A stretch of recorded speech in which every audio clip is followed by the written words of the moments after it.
away. You know Stevie well. Okay. So who in here did not learn something new? Did you learn something new? I sure did. I most certainly did. And I have to say, I met Stevie a number of years ago. And for a young man who is from humble beginnings, you know, I'm kind of glad that a lot of that humbleness didn't wear, you know, off onto him that much. Give it time, give it time. Now, I am proud to know a man of vision, any man of vision, and I think that Stevie is definitely a man of vision in terms of music. I learned so much out of this film that, well, you're never too old to learn. In any case, I feel it a great honor to have the opportunity to present Stevie Salas with Visionary Award, yes? Visionary Award. And so if Stevie would like to come down and accept the Visionary Award.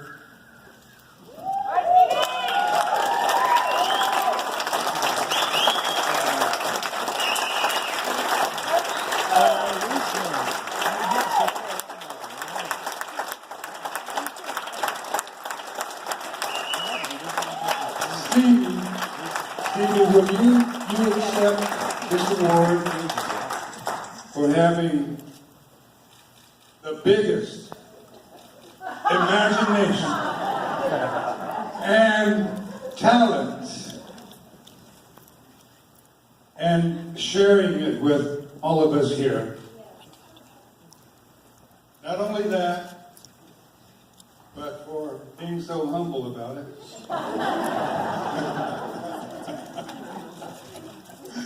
Jim and I go all over the world together, and we get in a lot of trouble, so trust me, it's not over yet. Stevie Salas, the Visionary.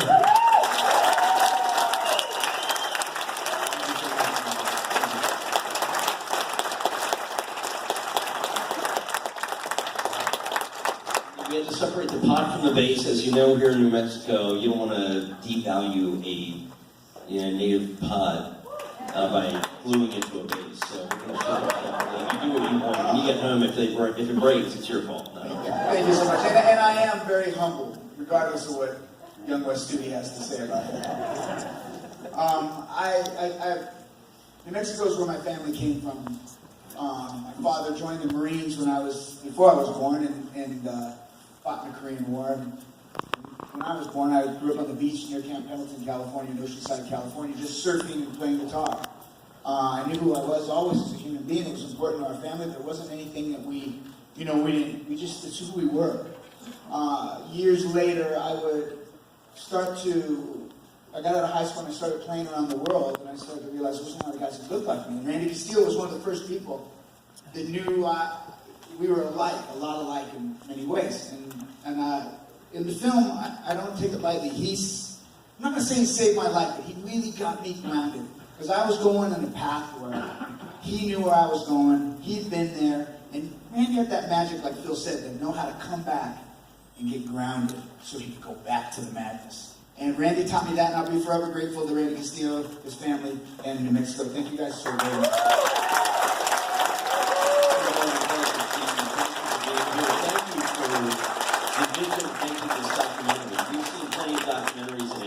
Years, and this one, impacted me in a major way when I first saw it. And I said, we have to have this at AFME. And Christina Fawn, she's in the audience, she's going to come up for the Q&A.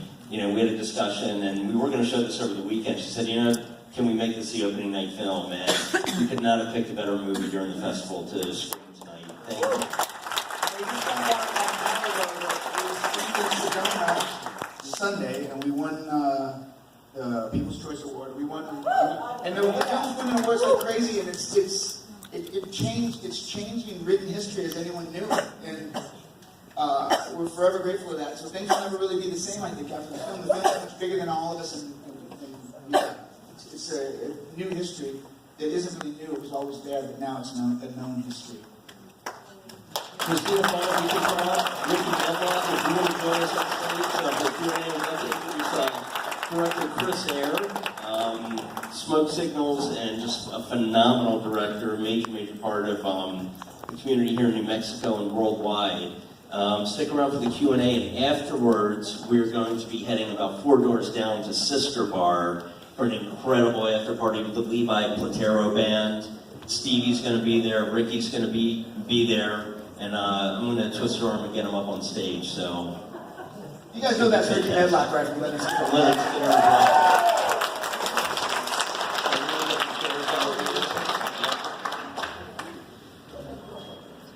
Chris, take it away. Everybody, thank you for being here for the opening night movie. This is going to be a great Q&A, so please sit through it, and we'll be heading over to Sister afterwards. Thank you so much. And go to our website, abqfilmx.com. Check out the lineup for the rest of the week. We have, oh my gosh, so many amazing things happening. Ally McGraw's going to be here Thursday over at South Broadway with Awakening His House. We also have, what's that dude's name? The dude, Jeff Bridges. He's going to be here. So we're doing the Big Lebowski here at the Chemo. There's going to be, beautiful rugs laid out. So if you know that movie, it's going to be pretty awesome. And T-Bone Burnett being awarded the 2016 Music Award at the festival. And then Saturday, where'd Wes go? Saturday at 4 o'clock at the Chemo before the Big Lebowski, 25th anniversary screening of The Last of the Mohicans with Wes. It's going to be amazing. Chris, thanks so much for being here. Take it away. All right. How's everybody doing? Let's hear about that movie.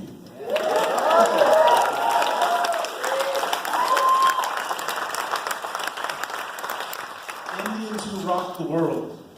And they certainly did. When I saw Randy Castillo up there, I heard this audience, and I felt this audience. And let's hear it for Randy Castillo.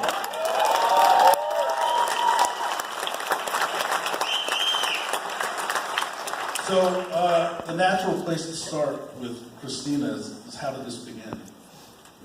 Well, actually, I think that would be Stevie, but I could certainly talk about. Well, I think it would be good to start at the beginning, and then I could take it on from how we got the film financed and sold and all that. Really how it began was I was playing guitar with Rod Stewart, and like I said, I didn't see anybody who looked like him. And so I started to do some research, and I started finding out about guys like Jesse Ed. A lot of these guys that people didn't know were natives, and then I started to wonder why no one knew they were natives, and I started to realize, like my birth certificate says my mom and dad are white. So nobody really wanted to talk about who they were, and until you started to figure it out.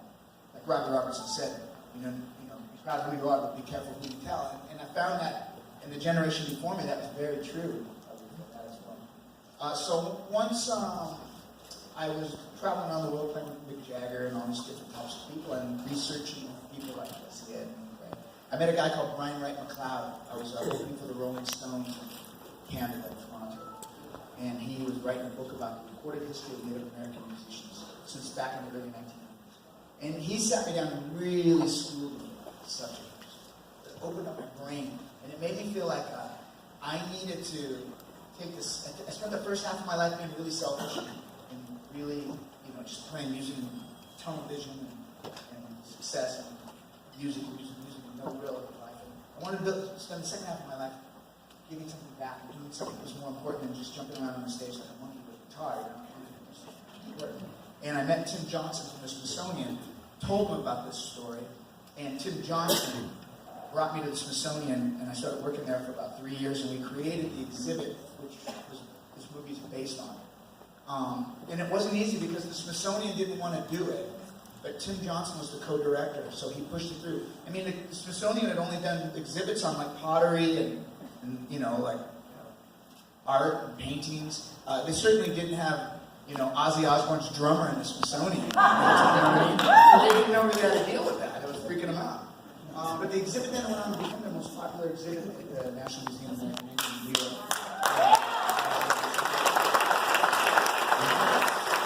Then I started to go in search of somebody to make the film, and that's when I met Christina Fong.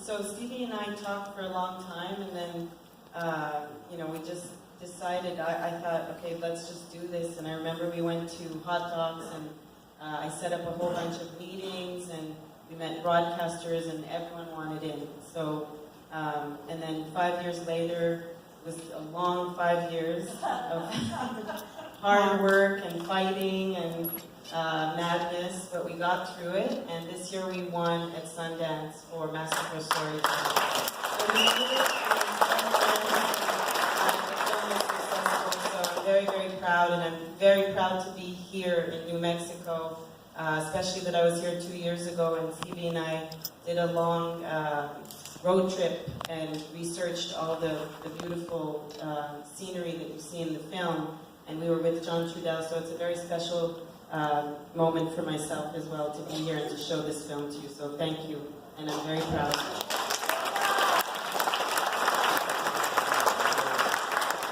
Ricky, you've been around in the music game for a while. Can I say that? Oh yeah, you can say that. And we all know your work. It's amazing body work. Handsome guy too. We were standing out front and a woman said, "I love your hair." What did you say? "I love your hair too."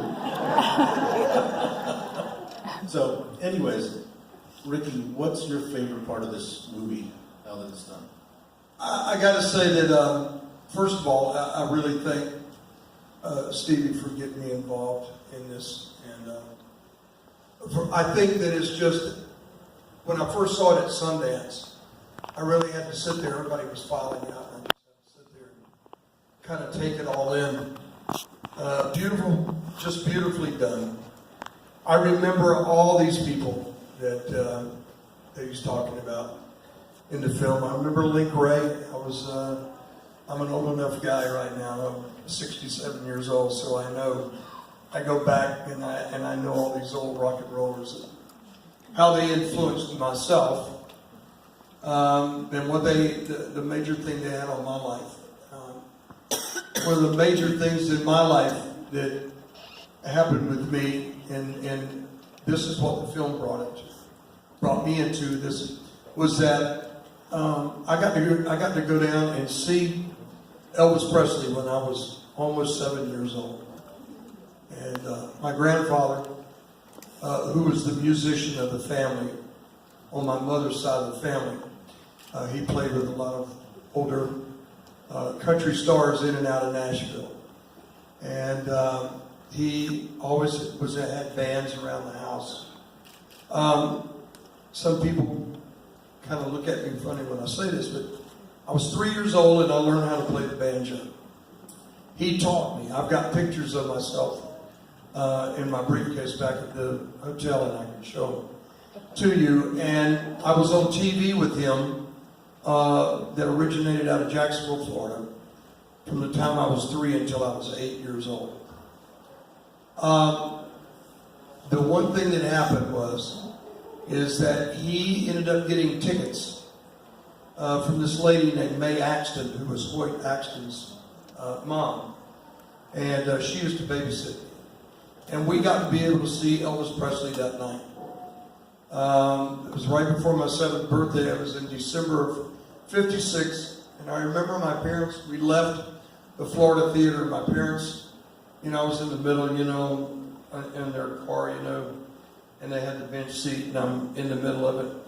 And I remember my grandfather looking at me, and he goes, "So, son, what did you think of that?" And I said, "That's what I want to do. I want to do that." And I've done it my whole life. I've been in music since then. Love music. I still love it today. If I'm playing on stage with Leonard Skinner and I fall over dead and they can't resuscitate me, hey, I went the way I wanted to go. And,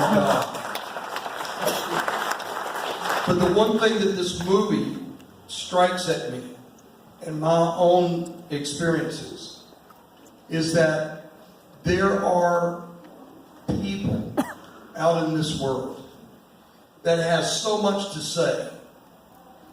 And back then, like, he's right. You didn't want to be known as native. I grew up. My grandparents told me who my dad was, my biological father, where he came from. Told me of my mother's mother, her side of the family. And I experienced some of the stuff that you see in this film, as far as the racist part of it goes. I told her, I was sitting next to her, and I said, I experienced that. I am proud of what I've done in my life. I am proud of my blood. I'm proud of my origin, my heritage. And I have played music to the best of my ability. And always have told everybody, hey, you know what? I'm native. And I am very proud of that. My old band, Blackfoot, we had 2 other native guys in it. And Jackson and Greg. And what's really interesting to me, I'm watching Redbone on the screen, right? And back when we were young, in Blackfoot, we opened for Redbone. And we got to be friends with them, Jack and myself and Greg, you know, and we had this kind of thing with them because they were native and we were native, and we shared something like that. And then fast forward, I was at the Native American Music Awards in New York, and one year, and Lolly Vegas was there, and I walked up to her and I said, Lolly, do you remember me? I said, I'm Ricky Medlock. And he says, oh my God. He said, how long has it been? I went, way too long. I said, let's go back to the 70s. And that's how long it's been since I've seen you. Those kind of things really mean a lot to me. Sitting here tonight with this guy and the company that I'm in right now, this means everything to me. You know what? I got inducted in the Rock and Roll Hall of Fame. That don't mean nothing to me. This means something to me.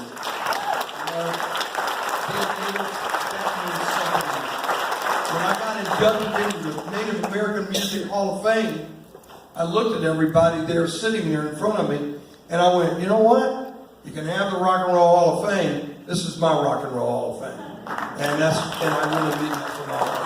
And Stevie, I want to thank you for getting me involved in this. It means everything to me. I appreciate it. Thank you.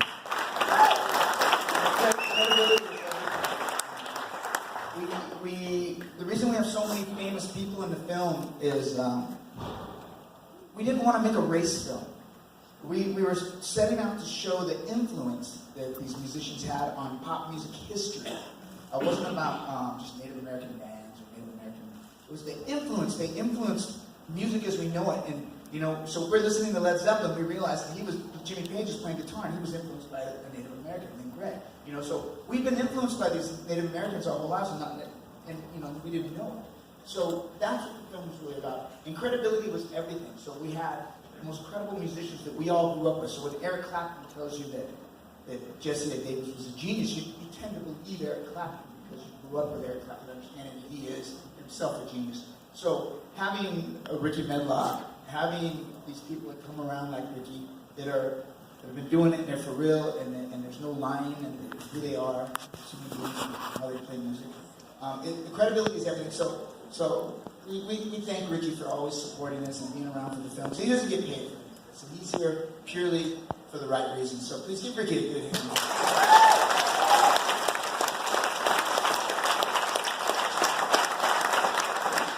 I'd like to go a little bit deeper, Ricky. Can you tell me the first time you encountered Jesse at Davis? It's interesting. Jack in Blackfoot, Cheyenne, and French, it was so weird. When we were listening to a lot of records and a lot of things together, Jack brought a record in of Jesse Ed Davis. And he said, you know what, this guy's native. He said, look at him, you know. And we started listening to this guy play guitar. And the next thing you know, we see him, he's on stage with all these different famous people. And he's hanging out with the Beatles, and he's hanging out with, you know, Eric Clapton and all these people like this. And I said, you know what? These guys, people are listening to those guys. The guy they should be listening to is that guy. They should be listening to Jesse, because all these guys are listening to Jesse. It wasn't, you know, it wasn't the other way around.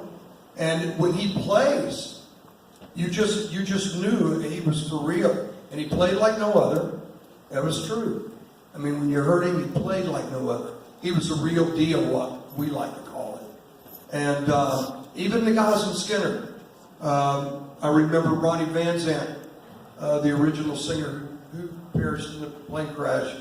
You know, the original singer said, you know, we talked about all these musicians coming up in life and stuff. And it was interesting, Ronnie Van Zant made mention several times of Jesse Ed Davis. And so did Alan Collins, and so did Gary Rossman.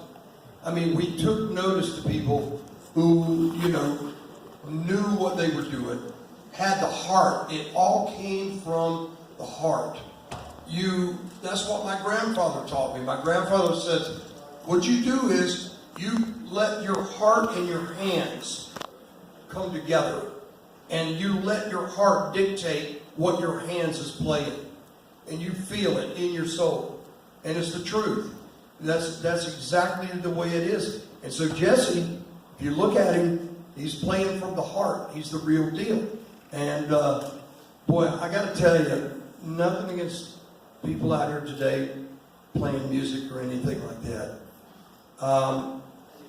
I look for great guitar players. I go all over the world looking for great guitar players. And I'm starting to find that I can't find a lot of great ones anymore. I'm starting to find that it's almost like they're phasing out in a way. And it's a weird deal to me. And because I still love searching them out. And I'll find them every once in a while. I might be in some juke joint somewhere somewhere in Illinois. And we'll go into a club or be hanging out somewhere, and all of a sudden you hear it, you go, wow, listen to that guy. And you go in and you sit down and watch it. Next 10 juke joints we're in, okay, whatever. You know, you leave it and you go, boy, I wish they'd have just taken their time and gotten better in practice. And like Randy Castillo said, you got to practice hard. You spend every day of your life practicing. And from the moment you get up till you go to bed. And I think that I wish that a lot of young guitar players could all of a sudden step back in time and relive what we've relived or what we've lived. And they would see that it comes from the soul. It's the heart and the soul that dictates the instrument. The instrument's your lover, is your best friend, your mistress, your mama, your daddy, everything wrapped up into one. And all my guitars that I've got with me, I've had them with me almost forever. And I like to lay them out and go, look at all my fine ladies laying there. You know? And my old wife will say, you know what, he even sleeps with them. You know? That's why I got the California King bed. You know? But it's the truth. But you know what? Jesse Ed Davis, to me, bottom line, he was the real deal.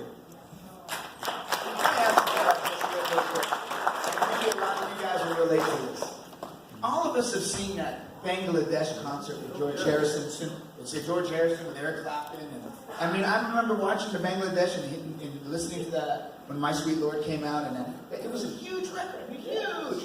How did I never see the giant Indian standing right behind George Harrison? Now when I watched him, I'm like, look at that big Indian right there. It's like, how did we never see him all these years? It was like he was invisible. But now he's like, look at him. So, yeah. But that's what blew my mind the most. When I see him now, I was like, how did we miss that? And it's not like he hid, you know, like he looked like super Indian. So, Stevie, what did you learn making this movie you didn't know when you started this? Because you started this. I learned a lot about the history of North America. Really what the movie's really about is the development of North America. If you really think about it, the music is one of the byproducts. Because when Janie Hendricks says Jimmy was proud of his Cherokee roots, his African American roots, and his Scottish roots, the reason I like that is because what she's talking about is this country was developed and our sound and who we are by a melting pot of cultures. People that were repressed and coming up with these things. And really, if you think about what they're saying there, they're talking about the development of North America, Canada and the United States from the beginning, and the music is a byproduct of that whole cultural explosion. All right, I know you guys have some questions, right? Shaq. All right, let's have some questions. Somebody have your hand up. There's one in the back there.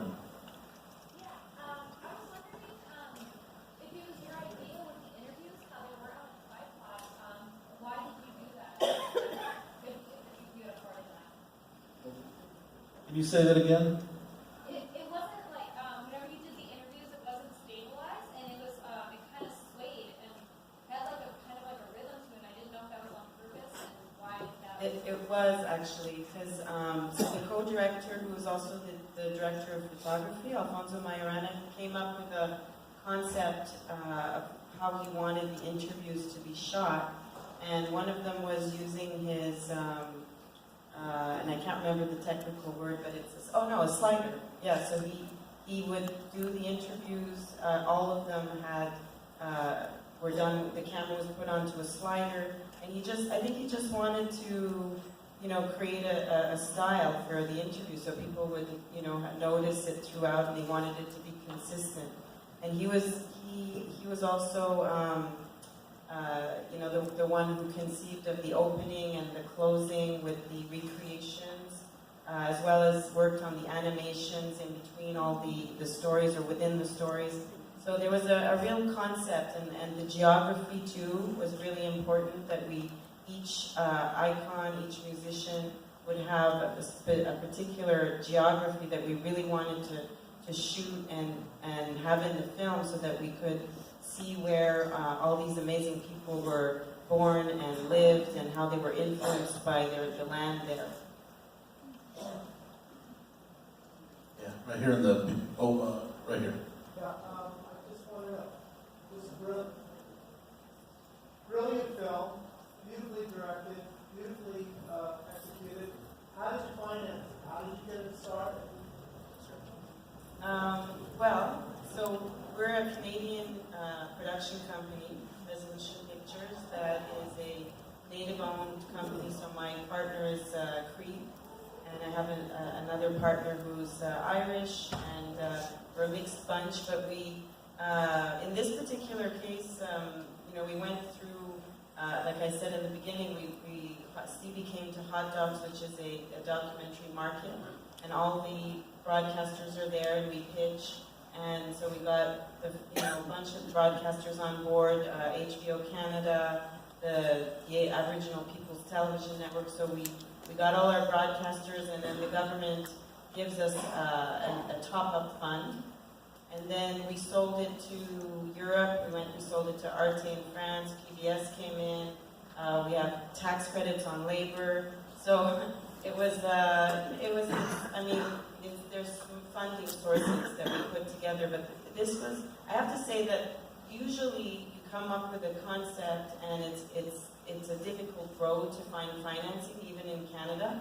For this movie, the financing was almost easier than the actual making of the film. Once we had the financing done very quickly, and then it took us, like I said earlier, 5 years to make the film. And and we're currently in the process of working on our theatrical release. PBS bought it. What else? But we're launching theatrically in New York, July 26th at the Film Forum. So if you know people in New York, let them know. After that, Toronto has a theatrical release July 28th.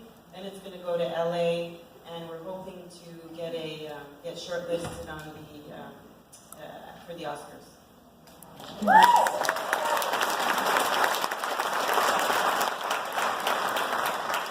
Also, we got a little extra help. In the end, we were really running short on money, and the Seminole Tribe of Florida, who own all the Hard Rock casinos, Hard Rock cafes, they own the franchise, saw the film and they're like, "Why are we not involved? We're a giant music company and we're Native Americans." And we go, "Well, just so happens we're about 300 grand short of money right now," and they gave us and they helped us out, man. Wow.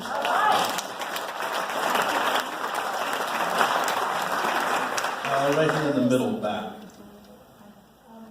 I noticed that near the end of the film, you featured Standing Rock and some young Native musicians. And what do you see for them, or how they can be? Because they spoke the truth, just like rap used to speak the truth, so I hear. And now it's the Native American musicians and singers that are speaking the truth. What do you see about that? What do you have to say? The ending was meant to really show that from the beginning, we've always been on the front lines, right?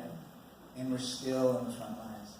And that's really what that was about. It's nothing's changed. We were there before, we're still there now, when it counts.